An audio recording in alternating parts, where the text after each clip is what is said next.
बिस्मिल्लाहिर्रहमानिर्रहीम। अस्सलाम वालेकुम नाज़रीन, मैं हूँ यासिर रशीद और आप मेरा व्लॉग देख रहे हैं। नाज़रीन, आज का व्लॉग जो है ये मुकम्मल तहकीक, तफ्तीश और तज्ज़ियात के ऊपर मुश्तमिल है। इसके पीछे पूरी एक रिसर्च शामिल है। पाकिस्तान की सहाफ़त के लिए एक बहुत बड़ा नुकसान पाकिस्तान के मायानाज़ सहाफ़ी अरशद शरीफ साहब, जिन्हें कीनिया के शहर नैरोबी में कत्ल कर दिया गया, रात गए ये ख़बर आई और कोहराम बरपा हो गया। ट्विटर के ऊपर टॉप ट्रेंड ये ख़बर बनी और उसके बाद मुख्तलिफ़ तज्ज़ियात और मुख्तलिफ़ स्टेटमेंट्स लोगों की सामने आना शुरू हो गई। अरशद शरीफ जो 11 अगस्त 1973 को कराची में पैदा हुए, अपनी तालीम मुकम्मल करने के बाद दुनिया सहाफ़त में कदम रखा, मुख्तलिफ़ बड़े इदारों के साथ वाबस्ता रहे और बहुत से इदारों में डायरेक्टर न्यूज़ के ओहदे पर भी फाइज रहे और फिर उसके बाद मुल्क के मायानाज़ चैनल के ऊपर बतौर प्रोग्राम एंकर अपनी सहाफ़ती खिदमात सर अंजाम देते रहे। और फिर एक वक्त वो आया कि जब वो मुल्क से रुखसत हुए, मुल्क में उन्हें मज़ाहमत का सामना था, इस वजह से वो मुल्क से रुखसत हुए और उनके चैनल ने उनसे लाताल्लुकी का इजहार कर दिया। फिर बाद में मुल्क के एक और बड़े चैनल ने उनकी ज्वाइनिंग लेटर का एक तहरीरनामा जारी किया और बाकायदा तौर पर बताया कि उन्होंने हमारे ग्रुप को ज्वाइन कर लिया है। ये कहानी उनकी इस सहाफ़त की है, लेकिन कल रात से लेके अब तक उनके कत्ल के हवाले से जितनी भी तहकीकात हुई, जितने भी बयानात मंजर आम पे आए, उनका खुलासा बयान करता हूँ और फिर उसके बाद इसके पीछे मुहर्रिकात क्या हैं वो जानना बेहद ज़रूरी है कि कौन था वो कातिल जिसने कत्ल किया या करवाया, कितने रुपयों के इवज़ कत्ल किया गया, कीनिया की इस वक्त तारीख़ क्या है और वहाँ पे दुनिया के कितने बड़े माफियाज इस वक्त बैठे हुए हैं और अरशद शरीफ इस वक्त कीनिया में क्या कर रहे थे। इन सारे सवालात का जवाब आपको शायद इसी व्लॉग में मिल जाए। ब्रायन ओबोया हैं जो कीनिया के सहाफ़ी हैं, उन्होंने पूरी कहानी को बयान किया जो अरशद शरीफ के ड्राइवर ने बयान की है। पहले इतलात ये आती रही कि उनके भाई हैं, लेकिन उनके भाई तो शहीद हो चुके हैं। फिर ब्रायन ओबोया ने लिखा कि शायद वो उनके कज़न हैं, लेकिन उनकी स्टेटमेंट के मुताबिक, जो उनके ड्राइवर थे उनकी स्टेटमेंट के मुताबिक हम कोलीग थे। उनका ये कहना था कि हम नैरोबी में सफ़र कर रहे थे तो एक जगह सड़क पर हमने कुछ पत्थर देखे जो ट्रैफिक की रुकावट के लिए लगाए गए थे। हमने उन पत्थरों को साइड से गाड़ी अबूर की और फिर आगे जाके हम पे फायरिंग कर दी गई। जबकि नैरोबी पुलिस ने यह मौक़िफ़ अपनाया है कि एक गाड़ी जो चोरी हुई, जिसके अंदर एक बच्चा भी मुग़वी मौजूद था, उस गाड़ी की मुमासलत इस गाड़ी से मिलती थी।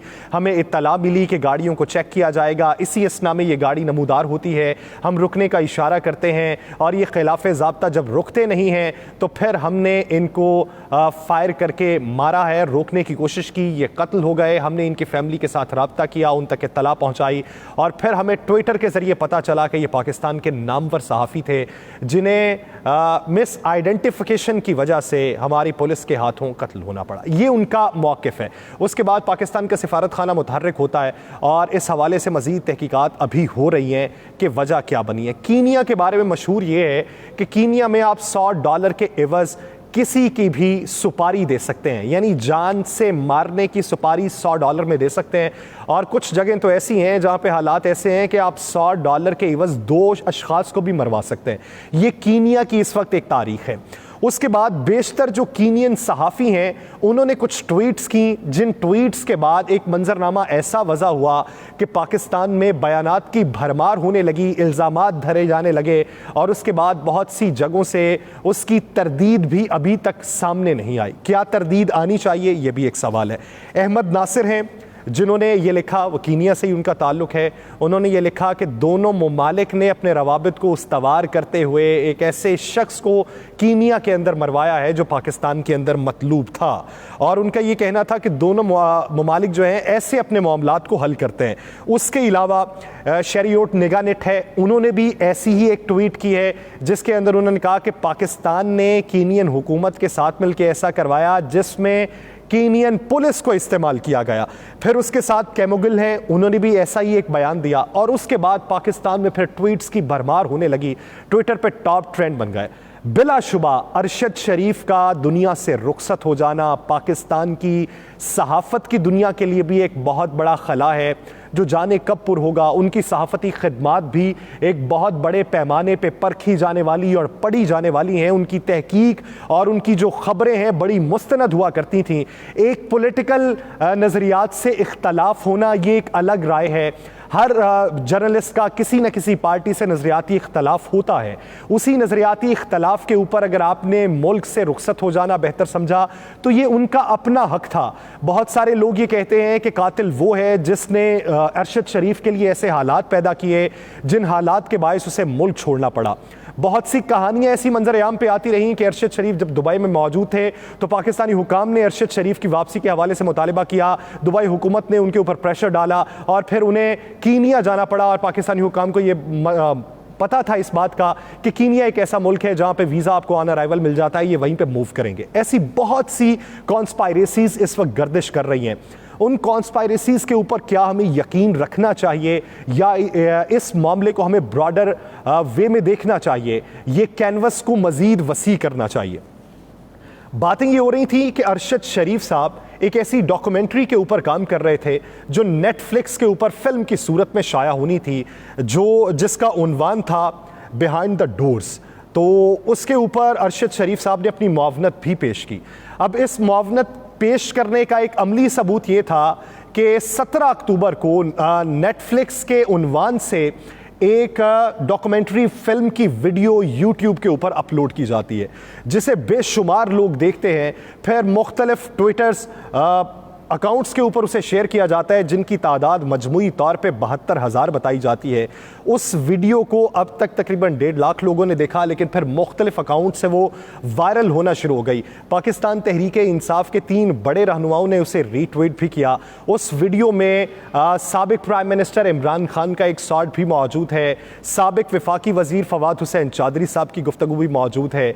उस फिल्म के जो प्रोड्यूसर हैं वो माइकल ऑसवर्ल्ड हैं जो उसके ऊपर काम कर रहे थे। और पाकिस्तान के अंदर एक ये नैरेटिव अपनाया गया कि नेटफ्लिक्स एक ऐसी मूवी बना रहा है जिस मूवी के अंदर पाकिस्तान के साबिक वज़ीर आज़म मियां मोहम्मद नवाज शरीफ, उनकी साहबजादी मरियम नवाज, मियां मोहम्मद नवाज शरीफ के साहबजादे हसन नवाज और हुसैन नवाज और मियां नवाज शरीफ के भाई मौजूदा वज़ीर आज़म मियां मोहम्मद शहबाज शरीफ साहब की करप्शन की दास्तानें बयान की गई हैं कि किस तरीके से करप्शन की गई और उसी करप्शन के पकड़े जाने पर उन्हें ताहयात नाहिल किया गया।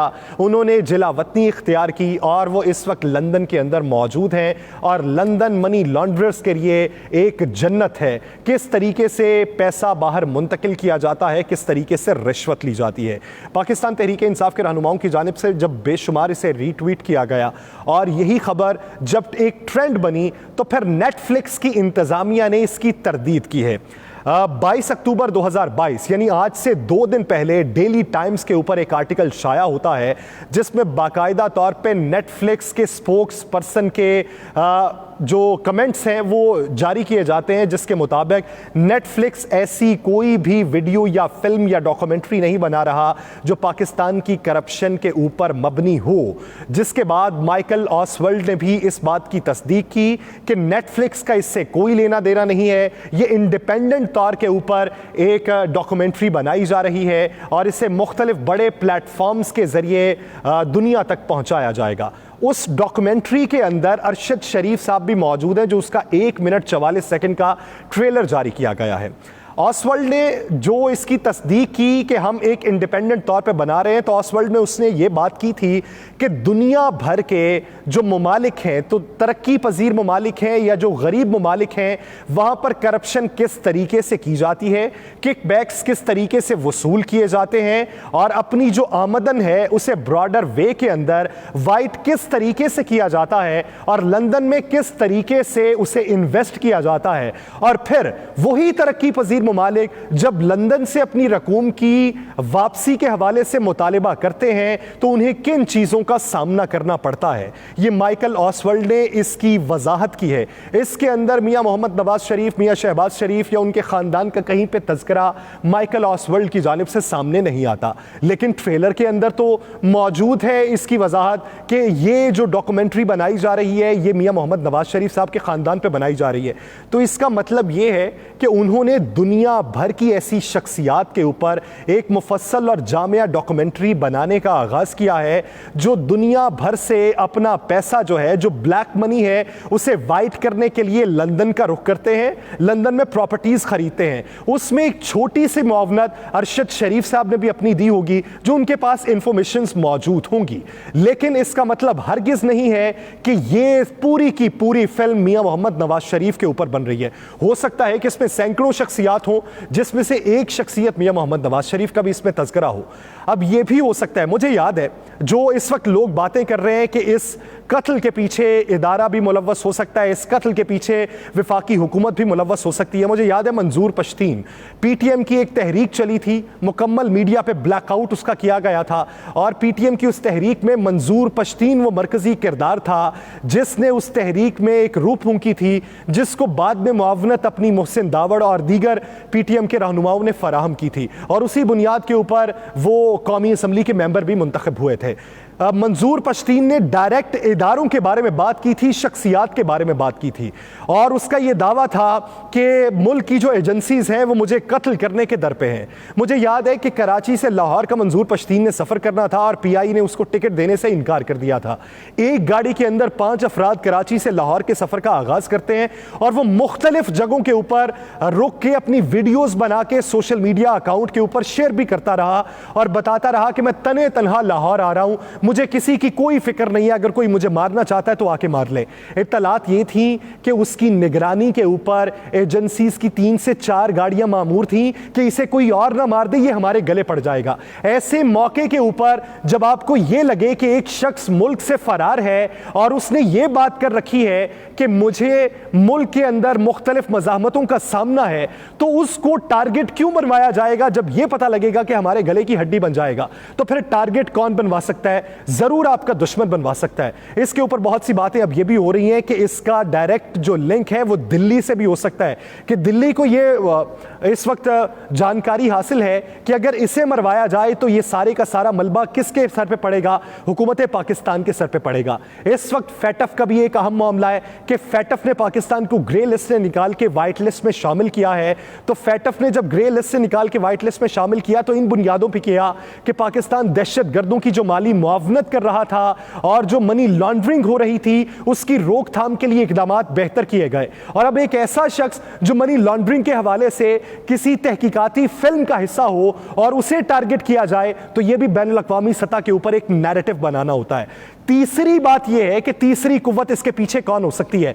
जब आप ब्रॉडर एस्पेक्ट के अंदर एक ऐसी फिल्म बना रहे हो जिनमें दुनिया भर के उन शख्सियात का तज़किरा हो जो माफिया के साथ ताल्लुक रखती हैं और जो अपनी ब्लैक मनी को वाइट मनी में तब्दील करने का एक पूरा मुनज़्ज़म मैकेनिज्म रखती हैं, उन शख्सियात को आपने बेनकाब करना हो तो उनके लिए एक टारगेट ऐसा चाहिए होता है कि जो सॉफ्ट टारगेट हो, और सॉफ्ट टारगेट को निशाना बनाने के बाद किसी तीसरे को पैगाम ये देना हो कि हमारे बारे में तुम जो तहकीक कर रहे हो ये एक तुम्हारे लिए पैगाम है, इससे बाज आ जाओ। इसे ब्रॉडर वे में देखिए, कूजे में बंद मत कीजिए। इसकी तहकीकात अगर हो तो आलमी सतह पे होनी चाहिए। ह्यूमन राइट्स वॉच की तंजीमों को इस पे एक्शन लेना चाहिए और इसकी तहकीकात करनी चाहिए। सिर्फ कीनिया पुलिस के इस मौक़िफ़ के ऊपर इस केस को क्लोज नहीं करना चाहिए कि यह गलत शनाख्त का मामला था जिसकी वजह से उनका कत्ल हो गया। इसको ब्रॉडर वे में देखना होगा, तमाम जुज़ियात, तमाम इसके पहलुओं और तमाम निकात के ऊपर बातचीत करके उसकी तहकीकात करके फिर नतीजा अखज़ करने की ज़रूरत है। रोज़मर्रा की बुनियाद के ऊपर एक बयान को देखते हुए उस पर अपना फैसला कायम मत कीजिए। इसे बड़े पैमाने पर देखिए, आपको सूरत हाल यकसर मुख्तलिफ दिखाई देगी। मुझे दीजिए इजाज़त, अल्लाह निगहबान।